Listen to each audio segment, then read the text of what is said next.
Yeah, wonderful people, viewers and subscribers. This is BVI Channel 1.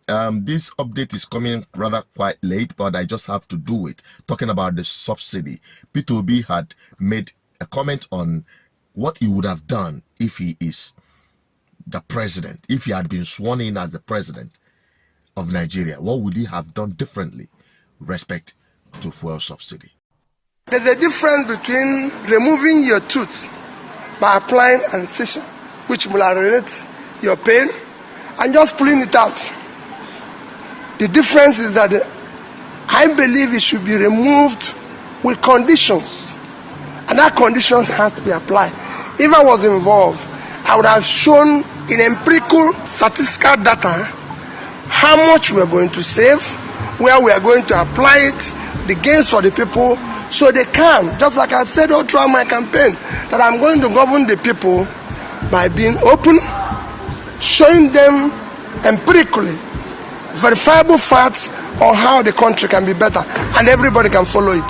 The reason why Nigerians are agitating about everything here is that when people say, let's go and suffer, let's go and sacrifice, they don't see the effect of the sacrifice at the end.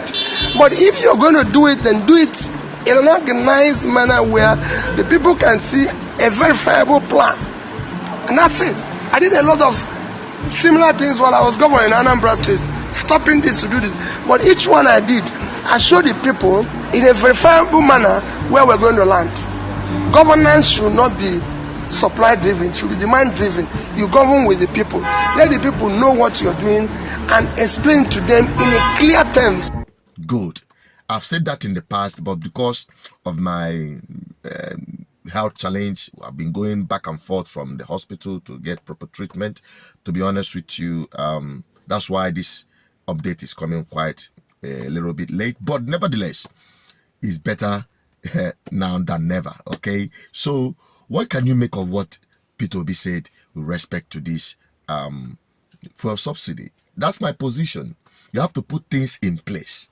Fuel subsidy, I believe, is a scam, okay, by the bourgeois, okay. But even if you must remove that fuel subsidy, which will automatically take the price of this petroleum product to be higher, how do you cushion the impact it will have on the people? Because definitely it will have an impact. What about the workers? Have you reviewed their salaries? In other countries where they don't even have the kind of crude oil we have, they are selling cheaper in petroleum products. Oh yes. Why? Because they are able to produce. If we are able to refine 70% of our crude by ourselves, there will be nothing like subsidy, and the fuel would be cheaper than even 100 naira per liter. I can tell you that. But you see, it is a game against the ordinary people. Now refineries of Dangote will now start dishing out their own petroleum product at a very high price, because how many refineries are working? If a man, as they call it, can, set up a refinery, what happened to all the refineries Nigeria had? Okay, why don't you commercialize them? Okay, why don't you give more license to modular refineries? More people will go in and refine in a country where we're saying that we have teeming unemployed youths roaming about doing nothing. Yeah, there is something to be done. Why don't the government give license, only license to modular refineries everywhere? Fuel will be like going to borehole to fetch water, to be honest with you. And also fix the electricity, because if you fix the electricity, the demand and consumption of petroleum product will be reduced by 80%. I'm telling you that, because most of the petroleum products that we are consuming in this country is being used to power generators. Yes, of course. Any economy that is being powered by generator cannot compete favorably with imported goods. Oh yes, that's why goods that are produced in Nigeria are more expensive than those that are imported. And that's why we have this capital flight. We all depend on imported goods because of we don't have power and electricity. You don't have electricity. And we depend on generator to produce at a very high cost.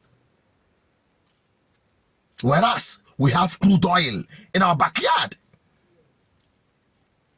So that is just all it. You can't expect a better country